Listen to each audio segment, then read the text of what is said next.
Hello everyone, I'm Ananya and in this video we'll be discussing chapter Judiciary. Judiciary होता क्या है? Judiciary होता है कोर्ट सिस्टम. इंडिया में कोर्ट सिस्टम को जुडिशरी बोलते हैं. अब आखिर जुडिशरी का काम क्या होता है? देखिए, जुडिशरी बहुत सारे इश्यूज़ पे अपने डिसीजन लेती है. एक एग्जांपल मैं देती हूँ. फॉर एग्जांपल कोई रिवर है और दो स्टेट्स में से जा रही है, तो आखिर उस रिवर का पानी दोनों स्टेट्स कैसे यूज़ करेंगे वो ये जुडिशरी डिसाइड करेगा. ठीक है, ऐसे ना जाने कितने सारे इश्यूज़ हैं जिन पे जुडिशरी डिसीजन देता है. अब आखिर जो जुडिशरी है वो काम कैसे करता है? जुडिशरी का काम दो पार्ट्स में डिवाइडेड होता है. एक होता है डिस्प्यूट रिजोल्यूशन, जिसमें अगर डिस्प्यूट दो लोगों के बीच में हो गया हो, लोगों के बीच में और गवर्नमेंट के बीच में हो गया हो, दो स्टेट गवर्नमेंट्स के बीच में हो गया हो, या स्टेट गवर्नमेंट्स और सेंटर के बीच में हो गया हो, अगर ऐसा कोई भी डिस्प्यूट है तो judiciary is responsible for solving that dispute. और दूसरा है जुडिशियल रिव्यू. जुडिशियल रिव्यू में अगर मान लो कोई भी लॉ आया जो पार्लियामेंट ने तो पास कर दिया है लेकिन वो कॉन्स्टिट्यूशनली गलत है या वॉयलेशन क्रिएट कर सकता है, तो ऐसे लॉस को जो ये हमारा जुडिशरी होता है, हमारा कोर्ट होता है, उसके पास ये पावर होती है कि वो उसको स्ट्राइक डाउन कर दे और उसको वापस भेज दे कि आप एक बार इसे चेक करिए, थोड़े से चेंजेस होने हैं, उसे आप ठीक करके फिर आप भेजिए. ठीक है, फिर हम इसमें पढ़ेंगे आर्टिकल 21. आर्टिकल 21 क्या होता है? वो हर सिटीज़न को एक राइट प्रोवाइड करता है, वो जो है right to life. Right to life में इंक्लूडेड होता है राइट टू हेल्थ और राइट टू फूड और right to livelihood. Right to life में इंक्लूडेड होता है right to health, right to food और राइट टू लाइवलीहुड. और ये जो राइट है जो हर सिटीज़न को मिला हुआ है, ये देता है आर्टिकल 21 ऑफ इंडियन कॉन्स्टिट्यूशन. ठीक है, फिर अब हम आगे चलते हैं. क्या अब एक क्वेश्चन है, क्या हर इंसान कोर्ट को अप्रोच कर सकता है? Yes, of course. Every citizen of India can approach the Supreme Court if they feel that their fundamental right has been violated. Then आता है पॉइंट हमारा इंडिपेंडेंट जुडिशरी का. इंडिपेंडेंट जुडिशरी क्या होता है? इंडिपेंडेंट जुडिशरी होता है जिसमें सबसे पहले हम इसका पहला एस्पेक्ट जानते हैं जो होता है separation of power. Independent judiciary के अकॉर्डिंग जुडिशरी किसी गवर्नमेंट के अंडर काम नहीं करेगी और किसी गवर्नमेंट के लिए काम नहीं करेगी. जो सही है उसी के अकॉर्डिंग डिसीजन देगी. अब इसका पहला एस्पेक्ट होता है separation of power. Separation of power एक की फीचर है हमारे इंडियन कॉन्स्टिट्यूशन का, जिसके तहत कोई जो दूसरी दो ब्रांचेस हैं हमारे गवर्नमेंट की, दी लेजिस्लेचर एंड दी एग्जीक्यूटिव, ये दोनों जुडिशरी के काम में इंटरफेयर नहीं कर सकती हैं. ठीक है, अब ठीक है, चलो इंडिपेंडेंट जुडिशरी, लेकिन इंडिपेंडेंस ऑफ जुडिशरी क्यों आखिर इम्पॉर्टेंट क्यों है ये इंडिपेंडेंट जुडिशरी? देखिए, पहला तो ये है कि इससे मिसयूज़ ऑफ पावर नहीं होता है. कोई भी पावरफुल लीडर, अगर मान लो कोई केस चल रहा है, वो पावरफुल लीडर है तो वो तो अपने पावर का यूज़ करके ऐसे केस जीत जाएगा या फिर अपने फेवर में डिसीजन करवा लेगा, तो मिसयूज़ ऑफ पावर नहीं होता है. और सेकंड है, लोगों के फंडामेंटल राइट्स बचे रहते हैं. ठीक है, that is why the independence of judiciary is necessary. Then next topic आता है हमारा structure of courts in India. India में कोर्ट सिस्टम क्या है? इंडिया में 3 लेवल्स हैं कोर्ट के. पहला है district level, then state level, then है सेंट्रल, हमारा सेंटर लेवल पे, इंडिया लेवल भी कह सकते हैं. तो नेशनल लेवल ज़्यादा रेलेवेंट है. तो अब जिस कोर्ट से ज़्यादातर लोग इंटरेक्ट होते हैं वो होता है हमारा सबऑर्डिनेट और डिस्ट्रिक्ट कोर्ट. ठीक है, और ये यूजुअली वैसे डिस्ट्रिक्ट और या फिर तहसील लेवल पे ही होते हैं. और इस हर एक डिस्ट्रिक्ट कोर्ट को एक डिस्ट्रिक्ट जज संभालता है. हर एक स्टेट का अपना एक हाई कोर्ट भी होता है जो उस स्टेट का सबसे हाईएस्ट कोर्ट कहलाता है. और जो सबसे टॉप पर होता है वो होता है हमारा सुप्रीम कोर्ट.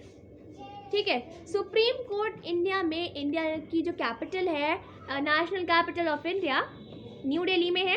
और इसको चीफ जस्टिस ऑफ इंडिया संभालते हैं, ठीक है।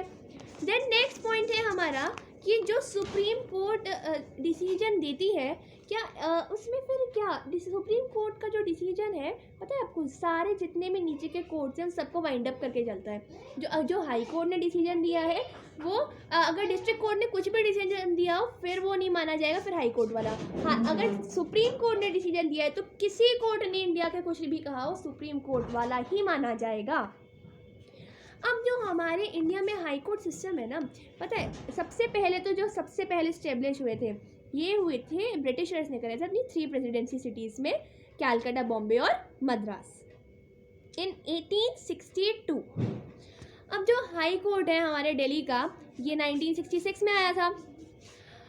और इस वक्त करेंटली इंडिया में 25 हाई कोर्ट्स हैं। बहुत सारे स्टेट्स हैं जो high court, common high court है मतलब जिनका, for example Punjab and Haryana का कॉमन हाई कोर्ट है चंडीगढ़ में।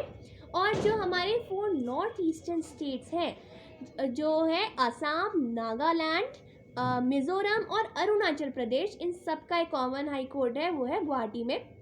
और जो आंध्र प्रदेश और तेलंगाना है, इनका भी पहले एक कॉमन हाई कोर्ट था, लेकिन बाद में फिर 1 जनवरी 2019 से उन्होंने अपने हाई कोर्ट सेपरेट कर लिए हैं।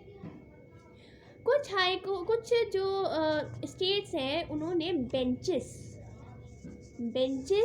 की फैसिलिटी भी दी है अपने स्टेट में, जिससे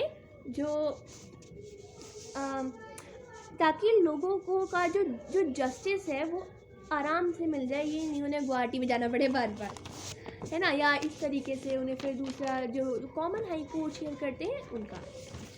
फिर है हमारा नेक्स्ट बहुत ही इम्पॉर्टेंट मैकेनिज्म जुडिशरी का, जो है अपीलेट सिस्टम। अपीलेट सिस्टम होता क्या है? इसका मतलब है कि कोई भी इंसान हायर कोर्ट में अपील कर सकता है अगर उसे लगता है कि लोअर कोर्ट ने सही डिसीजन, या जो उसका जो डिसीजन है वो जस्ट नहीं है, the judgment pass by the lower court is not just. अगर उसे ऐसा लगता है किसी भी इंसान को, तो वो हायर कोर्ट जा सकता है।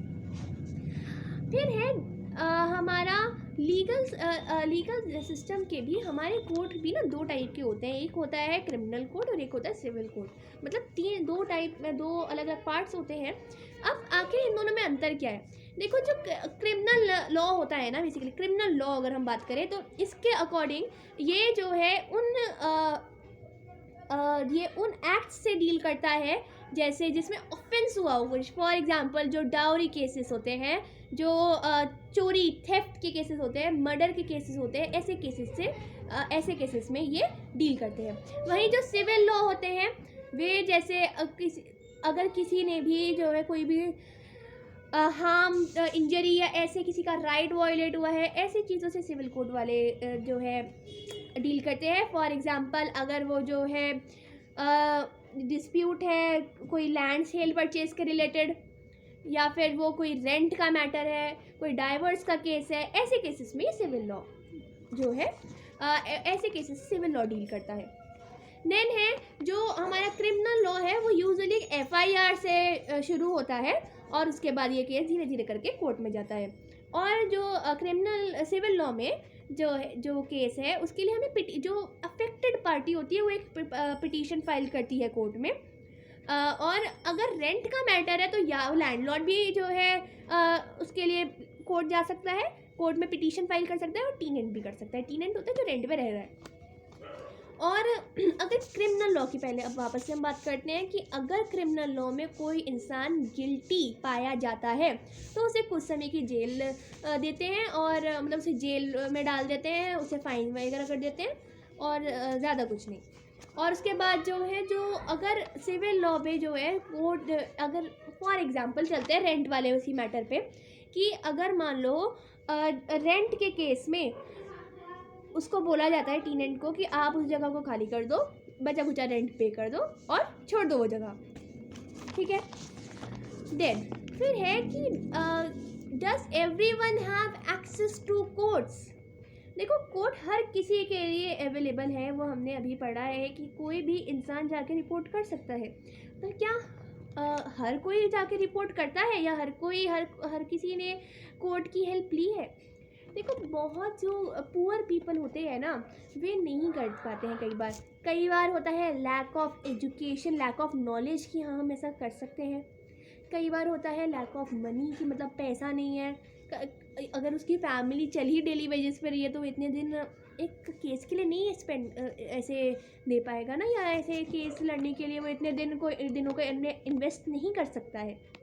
और अगर मान लो वो जो कई बार ऐसा भी होता है कि उन्हें लगता है कि क्या करना है जाके कोर्ट में, उनका टाइम वेस्ट होता है। क्योंकि कोर्ट जब जाते हैं तो पैसे लगते हैं, तो इस वजह से लैक ऑफ मनी की वजह से भी कई लोग नहीं जाते हैं। इसीलिए जस्टिस ऐसे लोगों के लिए बहुत रिमोट है, जस्टिस लेना फ्रॉम कोर्ट। इसी चीज़ को देखते हुए सुप्रीम कोर्ट ने 1980 में एक मैकेनिज्म निकाला था, PIL, पिल का, पब्लिक इंटरेस्ट लिटिगेशन, जिससे जो एक्सेस है जस्टिस के लिए जो एक्सेस है लोगों को, वो बढ़ जाए। इसमें क्या था, कोई भी इंडिविजुअल या ऑर्गेनाइजेशन फाइल कर सकता है एक पिल हाई कोर्ट में या सुप्रीम कोर्ट में उन लोगों के बिहाफ पर जिनके लॉ वायलेट हो रहे हैं। पता है आपको, जो मिड डे मील स्कीम चलती है ना हमारे इंडिया के गवर्नमेंट स्कूल्स में, वो स्कीम भी इस पिल का ही रिजल्ट है। ये एक छोटा सा चैप्टर है हमारा जुडिशरी चैप्टर, और ये यही ख़त्म होता है। उसमें कुछ बहुत ज़्यादा डीप नहीं है, बहुत छोटा और बहुत इंटरेस्टिंग चैप्टर है, बस समझना है आपको अच्छे से।